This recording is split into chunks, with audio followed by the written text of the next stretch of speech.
ನೇಗಿಲ ಯೋಗಿ ಸಮಾಜ ಸೇವಾ ಟ್ರಸ್ಟ್ ಮೈಸೂರು ಹಾಗೂ ನೇಗಿಲ ಯೋಗಿ ಸಮಾಜ ಸೇವಾ ಟ್ರಸ್ಟ್ ಪಾಂಡವಪುರ ಶಾಖೆಯ ವತಿಯಿಂದ ದಿನಾಂಕ 15/4/2026ರಂದು ಭೈರವೈಕ್ಯ ಜಗದ್ಗುರು ಶ್ರೀ ಶ್ರೀ ಶ್ರೀ ಬಾಲಗಂಗಾಧರನಾಥ ಮಹಾಸ್ವಾಮೀಜಿಯವರ ದೇವಸ್ಥಾನ ಲೋಕಾರ್ಪಣೆ ಕಾರ್ಯಕ್ರಮವನ್ನು ಯಶಸ್ವಿಗೊಳಿಸಲು ವಿವಿಧ ಒಕ್ಕಲಿಗ ಸಂಘಟನೆಗಳು ಮತ್ತು ಭಕ್ತಾದಿಗಳ ಚರ್ಚಾ ಮತ್ತು ಪೂರ್ವಭಾವಿ ಸಭೆಯನ್ನು ಪಾಂಡವಪುರದ ಶ್ರೀ ವೆಂಕಟೇಶ್ವರ ಕಾಂಪ್ಲೆಕ್ಸ್ನಲ್ಲಿ ನಡೆಸಲಾಯಿತು. ಸಭೆಯಲ್ಲಿ ನೇಗಿಲ ಯೋಗಿ ರಾಜ್ಯಾಧ್ಯಕ್ಷರಾದ ಡಾಕ್ಟರ್ ಶ್ರೀ ರವಿಕುಮಾರ್ ರವರ ನೇತೃತ್ವದಲ್ಲಿ ನೇಗಿಲ ಯೋಗಿ ಸಮಾಜ ಸೇವಾ ಟ್ರಸ್ಟ್ ಪಾಂಡವಪುರ ಶಾಖೆಯ ಅಧ್ಯಕ್ಷರಾದ ಆರ್ವಳ್ಳಿ ಧನ್ಯಕುಮಾರ್, ಪ್ರಧಾನ ಕಾರ್ಯದರ್ಶಿ ಮಲ್ಲಿಕಾರ್ಜುನ್ ಗೌಡ ಸೇರಿದಂತೆ ಹಲವು ಒಕ್ಕಲಿಗ ಸಂಘಟನೆಗಳ ಅಧ್ಯಕ್ಷರು, ಸದಸ್ಯರು, ಮಠದ ಭಕ್ತಾದಿಗಳು, ಅಭಿಮಾನಿಗಳು ಭಾಗವಹಿಸಿ ಕಾರ್ಯಕ್ರಮದ ಪೂರ್ವಭಾವಿ ಸಿದ್ಧತೆಗಳ ಬಗ್ಗೆ ಚರ್ಚೆ ನಡೆಸಿದರು. ಸಮುದಾಯದ ಜವಾಬ್ದಾರಿಯೂ ಕೂಡ ಅವ್ರಿಗಿರೋದ್ರಿಂದ ನೇಗಿಲ ಯೋಗಿಯ ಅಧ್ಯಕ್ಷರು ಕೂಡ ಆಗಿರೋದ್ರಿಂದ ಅದರ ನಡುವೆ ಇವತ್ತು ನಮ್ಮ ಸಭೆಗೆ ಆಗಮಿಸಿ ಈ ಒಂದು ಕಾರ್ಯಕ್ರಮದಲ್ಲಿ ಭಾಗವಹಿಸಿದರೆ ಅವರು ಕೂಡ ಸ್ವಾಗತವನ್ನು ಕೋರ್ತೇನೆ. ನಮ್ಮ ನೇಗಿಲ ಯೋಗಿಯ ಕಾರ್ಯಾಧ್ಯಕ್ಷರಾಗಿರ್ತಕ್ಕಂಥ ಮಲ್ಲಿಕಾರ್ಜುನ್ ಗೌಡ ಬಹಳ ಈಗಾಗಲೇ ಕಳೆದ 3-4 ದಿನದಿಂದ ನಿರಂತರವಾಗಿ ಎಲ್ಲರಿಗೂ ಫೋನ್ ಮಾಡ್ತಕ್ಕಂಥ ಕೆಲಸ ಮಾಡ್ತಾ ಇದ್ದಾರೆ. ಅವರು ಕೂಡ ಇವತ್ತು ಈ ಸಭೆಯಲ್ಲಿ ಆಗಮಿಸಿದ್ದಾರೆ. ಅವರು ಕೂಡ ಪೂರ್ವಕವಾದ ಸ್ವಾಗತವನ್ನು ಕೋರ್ತೇನೆ. ನಮ್ಮ ನೇಗಿಲ ಯೋಗಿಯ ಪ್ರಧಾನ ಕಾರ್ಯದರ್ಶಿಗಳಾದಂಥ ಕೆ ಕುಬೇರವರು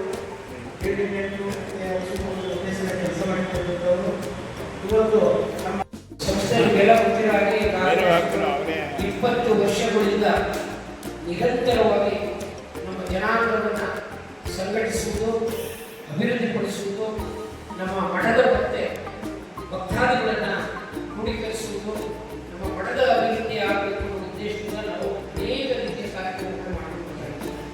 ನಮ್ಮ ಎಲ್ಲ ಶಾಖೆಗಳಲ್ಲಿ ಪ್ರಮುಖವಾದಂಥ ಶಾಖೆ ಮಂಡ್ಯ ಜಿಲ್ಲೆಯಲ್ಲಿ ಕೇಂದ್ರದ ಪಾಂಡವಪುರ ಶಾಖೆ ಅತ್ಯಂತ ವ್ಯವಸ್ಥಿತವಾಗಿ, ಸುಸಜ್ಜಿತವಾಗಿ, ಯಾವುದೇ ಫಲಾಪೇಕ್ಷೆ ನಿರೀಕ್ಷಿಸದೆ ಒಂದು 20-30 ಜನ ಸಂಘಟಿತರಾಗಿ ಈ ಒಂದು ಶಾಖೆಯನ್ನು ನಡೆಸ್ಕೊಂಡು ಬರ್ತಾರೆ. ನಾನು ವೈಯಕ್ತಿಕವಾಗಿ ಜನಾಂಗದ ಪರವಾಗಿ ಅದರ ಹಾಲಿ ಅಧ್ಯಕ್ಷರು, ಮಾಜಿ ಅಧ್ಯಕ್ಷರು, ಪದಾಧಿಕಾರಿಗಳು ಹಾಗೂ ಸದಸ್ಯರಿಗೆ ನಾನು ಪೂರ್ವಕವಾದ ಧನ್ಯವಾದ ಸೂಚಿಸುತ್ತೇನೆ. ನಿಮಗೆಲ್ಲ ಗೊತ್ತಿರೋ ಮಂಡ್ಯ ಅಂದರೆ ಹೀಗೆ ಅರ್ಥ ಇತ್ತು. ಯಾಕೆ ಅರ್ಥ ಏನು ಅಂತಂದರೆ ಸಂಘಟನೆ ಒಳಗಡೆ ಮಂಡ್ಯ ನಂಬರ್ 1. ಯಾವುದೇ ಒಂದು ಹೋರಾಟ ಆಗಲಿ, ಒಂದು ಅನ್ಯಾಯದ ವಿರುದ್ಧ ಹೋರಾಟ ಆಗಲಿ, ಅಭಿವೃದ್ಧಿಗಾಗಿ ಹೋರಾಟ ಆಗಲಿ, ಯಾವುದೇ ಆದರೂ ಅದು ಮಂಡ್ಯದಿಂದಲೇ ಸ್ಟಾರ್ಟ್ ಆಗ್ತದೆ.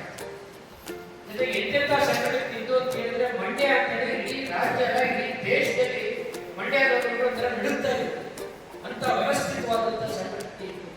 ಬಟ್ ಏನು ಗೊತ್ತಿಲ್ಲ, ಏನು ಎಲ್ಲರ ಕಣ್ಣಿಟ್ಟು ಮುಂದೆ ಕಾಣಿಸ್ತಾ ಇದೆ. ನಮ್ಮ ಸಂಘಟನೆ ಕುಗ್ಗೋಗಿದೆ. ಇವತ್ತಿನ ಪರಿಸ್ಥಿತಿ ಹೇಗಾಗಿದೆ ಅಂತ ಹೇಳಿದ್ರೆ ಆ ಸಂಘಟನೆ ಇತ್ತ ಅನ್ನುವಂಥ ಒಂದು ಇತಿಹಾಸ ಸೇರಿಕೊಂಡಿದೆ. ಆದರೆ ಅದನ್ನು ಬಿಡೋಕ್ಕಾಗಲ್ಲ. ಮತ್ತೆ ಅದನ್ನು ಚೈತನ್ಯಗೊಳಿಸಿ ನಮ್ಮ ಮಂಡ್ಯದ ಸಂಘಟನೆ ಏನು ಅಂತ ತೋರಿಸುತ್ತಾ ಒಂದು ಕೆಲಸ ಮಾಡಬೇಕು ನಾವು ಹೊರಟಿದ್ದೇವೆ. ನಿಮಗೆಲ್ಲ ಗೊತ್ತಿರೋ ಹಾಗೆ ಬಹುಶಃ ಇವತ್ತು ಯಾವ ಜನರ ಹಿಂದೆ ಮಠ ಇದ್ದರೆ ಮಾತ್ರ ಜನರಿಗೆ ಬೆಲೆ, ಜನರಿಗೆ ಮಠ ಇಲ್ಲ ಅಂತ ಬೆಲೆ ಆಗಕ್ಕೆ ಸಾಧ್ಯವೇ ಇಲ್ಲ. ನಿಮಗೆಲ್ಲ ಗೊತ್ತಿದೆ, ನಮ್ಮ ಜನಾಂಗಕ್ಕೆ ಸಮಸ್ಯೆ ಬಂದಾಗ ಎಲ್ಲ ಎಲ್ಲಿದ್ದವರು ನಮ್ಮ ಮಠದವರು. ಬಟ್ ಭಾಳ ಜನ ಗೊತ್ತಿಲ್ಲ ನಮ್ಮ ಮಠದ ಕಾಂಟ್ರಿಬ್ಯೂಷನ್ ಏನಿದೆ ಅಂತೇಳಿ. ಬಹುಶಃ ಹಿರಿಕಿ ಬಂದಿರೋದು ಗೊತ್ತಿದೆ. 1993ರಲ್ಲಿ ಬಹುಶಃ ಯಾರಿಗೆ ಸರ್ವೆ ಮಾಡೋರು ಮೈಸೂರಿಂದ ಬೆಂಗಳೂರಿಗೆ ಹೋಗ್ಬೇಕಾದ್ರೆ ಶ್ರೀರಂಗಪಟ್ಟಣ, ಮಂಡ್ಯ, ಮೈಸೂರು ನೋಡ್ಬಿಟ್ಟು ಬಹಳ ಹಸುವಾಗಿದೆ ನೋಡ್ಬಿಟ್ಟು ಎಲ್ಲ ಗೌಡರುಗಳೆಲ್ಲ ಮುಂದಾಗ್ಬಿಟ್ಟಿದ್ದಾರೆ. ಯುನೈಟೆಡ್ ಪೊಲಿಟಿಕ್ಸ್ ಸೇರಿಸ್ಬೇಕು ಅಂತ ಹೇಳ್ಬಿಟ್ಟಿದ್ರೆ ನಮಗೇನು 18% ರಿಸರ್ವೇಷನ್ ಇತ್ತು, ಅದನ್ನು ಮುಕ್ತಾಯ ಮಾಡೋದಕ್ಕೆ ಮುಂದುವರೆದ ಜನಾಂಗ ಅಂತ ಘೋಷಣೆ ಮಾಡಿದ್ರು. ಆಗ ನಮ್ಮ ಬಾಲಗಂಗಾಧರ ಸ್ವಾಮೀಜಿಯವರು ಒಂದು ದೊಡ್ಡ ಹೋರಾಟ ಮಾಡಬೇಕು. ಅನ್ಯಾಯ ಆಗ್ತಾ ಇದೆ ನಮ್ಮ ಜನಾಂಗದವರಿಗೆ. ಕೇವಲ ಎಲ್ಲೋ ಒಂದೆರಡು ಕಡೆ ಹಸಿರು ನೋಡ್ಬಿಟ್ಟು ನಮ್ಮ ಜನಾಂಗದವರು ಎಲ್ಲೂ ಮುಂದುವರೆದಿದ್ದಾರೆ, ತಪ್ಪಾಗ್ತಿದೆ, ನಮ್ಮ ಜನಾಂಗ ಬಹಳ ಹಿಂದುಳಿದಿದೆ, ಅವರಿಗೆ ಮೀಸಲಾತಿ ಬೇಕಾಗ್ತಿದೆ ಅಂತೇಳಿ ಒಂದು ಕರೆ ಮಾಡಿಬಿಟ್ಟು ಬೆಂಗಳೂರು ಚೆನ್ನೋದು ಹೋರಾಟ ಮಾಡಿದ್ರು. ಬಹುಶಃ ಕರ್ನಾಟಕದ ಇತಿಹಾಸದಲ್ಲಿ ಅಷ್ಟು ಜನ ಬೆಂಗಳೂರಿಗೆ ಯಾವ ಒಂದು ಜನಾಂಗದ ಲಗ್ಗೆ ಇತ್ತು ಅಂತ ಹೇಳಿದ್ರೆ ಅದು ಹೋಗ್ಲಿಲ್ಲ. ಇಲ್ಲಿ ಬೆಂಗಳೂರು ನಡುವಾಯ್ತು. ಅದು ಪ್ರತಿ ಒಂದು ರೋಡಲ್ಲೂ ಜನ ಹೊರತು ಯಾವುದು ರೋಡ್ ಮಾಡಿಸ್ತಾರೆ. ಆ ಒಂದು ಹೋರಾಟದ ಫಲವಾಗಿ 18% ರಿಸರ್ವೇಷನ್ ಮುಂದುವರೆದಿದ್ದಾರೆ ಅಂತ ಹೇಳಿ ವಾಪಸ್ ತಗೊಂಡು 4% ರಿಸರ್ವೇಷನ್. ನೀವು ಅರ್ಥ ಮಾಡ್ಕೊಳ್ಳಿ,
ಭೂಮಿ ಮೇಲೆ ಏನಾದರೂ ಯಾವುದಾದ್ರೂ ಒಂದಾಗಲಿ ನಂಬಿಕೆ ಇದ್ದರೆ ಮದುವೆಗೆ ನಾವು ಜಾತ್ಯತೀತ ಮನೋಭಾವದಿಂದ ಜಾತ್ಯತೀತ ತತ್ವವನ್ನು ಅಳಿಸ್ಕೊಳ್ಳೋದು ನಮಗೆ ಮೂಲ. ನಮ್ಮ ವಿಶ್ವಮಾನವ ಪೂರ್ವರವರೇ ಸಂದೇಶ ಕೊಡ್ತಾರೆ. ವಿಶ್ವಮಾನ ಸಂದೇಶ ಎಲ್ಲರೂ ಒಂದೇ. ಎಲ್ಲ ಜೀವರಾಶಿಗಳು ಅದರದೇ ಆದ ಒಂದು ಜೀವನ ಮಾಡಲಿಕ್ಕೆ ಅರ್ಹತೆ ಇದೆ, ಅರ್ಹರಾಗಿರ್ತಾರೆ. ಅವರಿಗೆಲ್ಲ ಜೀವನ ಮಾಡಲಿಕ್ಕೆ ಅವಕಾಶ ಮಾಡಿಕೊಡುವಂಥ ವ್ಯವಸ್ಥೆ ಸಮಾಜದಲ್ಲಿ ಇರ್ತವೆ. ಆದರೆ ಕೆಲವು ಸಂದರ್ಭದಲ್ಲಿ ಎಲ್ಲ ನೋಡ್ತಾ ಇದ್ದೀವಿ, ಹೇಳ್ತಿರತ್ತೆ ಸೌಲಭ್ಯಗಳು, ಗೌರವಗಳು, ಅಧಿಕಾರಗಳು ನಮ್ಮ ಜನವನ್ನು ಸಂಘಟಿಸಿ ಮಾಡುವಂಥ ನಿಟ್ಟಿನಲ್ಲಿ ಕೆಲಸ ಮಾಡುವಂಥ ಸಂಘಟನೆ ಬೇಕೇ ಬೇಕು. ಒಂದೇ ಇರಬೇಕು ಅಂತೇನಿಲ್ಲ. ಆದರೆ ಅವ್ರು ಹೇಳಿದಾಗೆ ಅವೆಲ್ಲರೂ ಒಮ್ಮನಸ್ಸಿನಿಂದ ನಮ್ಮ ಧ್ಯೇಯನು ಒಕ್ಕಲಿಗರನ್ನ ಸಂಘಟಿಸಬೇಕು ಅನ್ನೋ ಧ್ಯೇಯದಿಂದ ಹೋಗ್ಬೇಕು. ಇನ್ನೊಬ್ರು ಮಾತಾಡ್ತಾ ದೇವರು ಹೇಳೋದು ನಿಮಗೆಲ್ಲ ಗೊತ್ತಿರ್ತದ ಕತೆ. ಪ್ರಪಂಚದಲ್ಲೆಲ್ಲ ಏಡಿಗಳನ್ನ ಎಕ್ಸ್ಪೋರ್ಟ್ ಮಾಡಿದ್ರೆ ಎಲ್ಲ ದೇಶದಲ್ಲೂ ಬಾಕ್ಸ್ನ ಡಬ್ಬಿನಲ್ಲಿ ಏಡಿ ತಿಂದ್ಬಿಟ್ಟು ಮುಚ್ಚಲಾಗಿರ್ತಾರೆ. ನಮ್ಮ ದೇಶ ಮಾತ್ರ ಹಾಕಿರ್ಬಾರ್ದು. ಯಾಕೆಂತಂದ್ರೆ ಒಂದು ಹೋದ್ರೆ ಇನ್ನೊಂದು ಎಳಿದಾರೆ ಆಚೆ ಬಿಟ್ಕೊಳ್ಳೋದಿಲ್ಲ. ಅದು ಬದಲಾಗಬೇಕು. ಅದು ಹೇಗೆ ಬದಲಾಗಬೇಕು? ಇಂಥ ಸಂಘಟನೆಗಳು ಹುಟ್ಟಬೇಕು, ಬೆಳಿಬೇಕು, ಪ್ರೋತ್ಸಾಹಿಸಬೇಕು. ಸಂಘಟನೆಗಳು ಹುಟ್ಟಿ ಬೆಳೆದು ಪ್ರೋತ್ಸಾಹಿಸಿದಾಗ ಜನಸಮೂಹಕ್ಕೆ ಮಾಹಿತಿ ಹೋಗ್ತದೆ. ಇವತ್ತಿರೋ 100 ಜನದಲ್ಲಿ 10 ಜನ ತಲುಪಿದ್ರೆ ಮುಂದೆ ಹೋಗ್ತಾ ಹೋಗ್ತಾ ಹೊತ್ತು 10, 100 ಆಗಿ 100,000 ಆಗಿ 1,000 ಲಕ್ಷ ಆಗಿ ಕೋಟಿ ಆಗ್ತದೆ. ಆ ರೀತಿ ನಾವು ಸಂಘಟನೆ ಆಗಬೇಕಾಗುತ್ತೆ. ಇವತ್ತಿನ ಉದ್ದೇಶ ಅದೊಂದು ಕಡೆ ಇದೆ. ಇವತ್ತಿನ ಉದ್ದೇಶ, ಪ್ರಮುಖ ಉದ್ದೇಶ ಏನಪ್ಪ ಅಂದರೆ, ಹಿಂದಿನ ನಾವು ಕೇಳ್ಕೊಂಡಿದ್ವಿ ಆದಿಚುಂಚನಗಿರಿ ಮಠ ಸ್ಥಾಪನೆ ಆಗಿದ್ದು, ನಡುಬಂದ ದಾರಿಗಳು, ಹಿಂದೆ ಪಟ್ಟಿರೋ ಕಷ್ಟಗಳು, ಕುಡಿಗೆ ನೀರಿರುವಂಥ ಪರಿಸ್ಥಿತಿ, ಭಕ್ತಾದಿಗಳು ಊಟ ಆಗ್ತಿರುವಂಥ ಪರಿಸ್ಥಿತಿ ಇರೋ ಸಂದರ್ಭ, ಹಳ್ಳಿಗಳಲ್ಲಿ ನಾನು ನೋಡಿದ್ದೀನಿ. ನಾವು ನಮ್ಮನ್ನೇ ನೋಡಿದ್ದು, ನಮ್ಮನೆ ತಿರುಗಿಕೊಂಡು ಈ ಸ್ವಾಮಿಯವರಿಗೆ ತಿರುಗಿ ನೋಡಿದ್ದೀನಿ.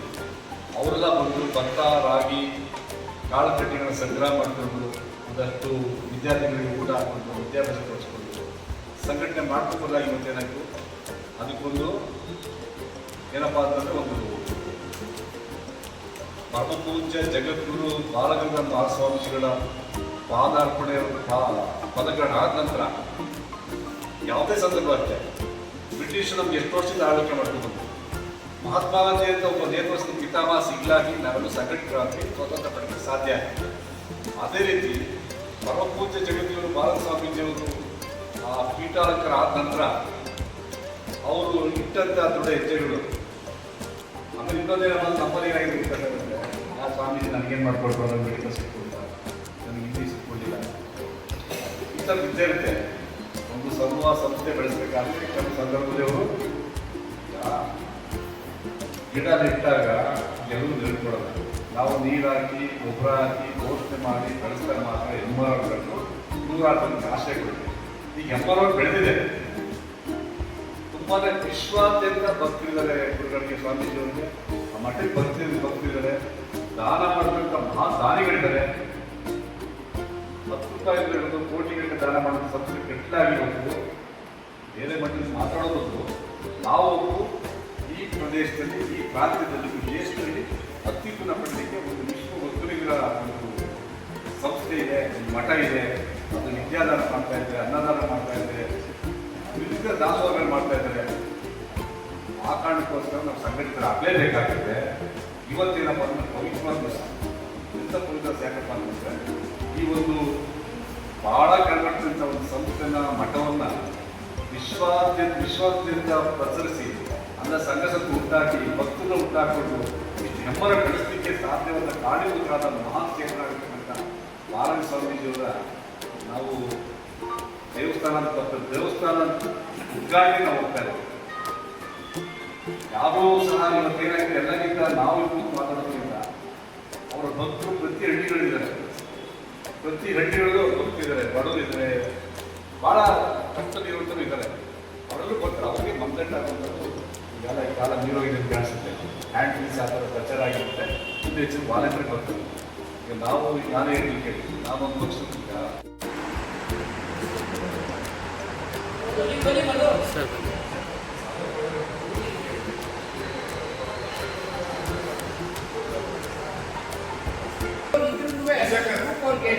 ನಿಮ್ದು ಫಾರಂ ಫಿಲಪ್ ಮಾಡ್ಕೊಡ್ಬೇಕು